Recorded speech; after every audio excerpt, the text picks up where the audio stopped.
Ерте заманнан адамдар жұлдызды аспанда шоқ жұлдыздарға бөлген. Қазіргі кезде 88 жұлдыз бар. Көп уақытқа дейін халық жұлдыздар орнынан қозғалмайды деп жорамалдаған. Аристотель заманынан бастап, ғасырлар бойы жұлдызды аспан мәңгілік өзгермейді деп сенген.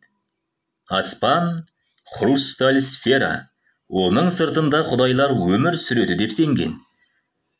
16 ғасырдың соңында Джордано Бруно жұлдыздар күн сияқты аспан денелері деген пікір айтқан. Ғалымдар жұлдыздарды дүние жүзіндегі үлкен растханалар мен астрономиялық орталықтарда зерттейді. Қазақстанда астрофизика институты зерттейді. Неміс ғалымы Бессель аспан әлемін зерттеген. Бессель жаңа аспан денелерін ашқан. Ғалым әлемдегі бірінші астроном.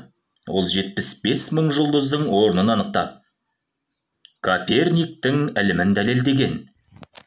Коперник жердің дөңгелек екенін алғаш айтқан. Бессель Кёнигсберг растханасында жұмыс істеген.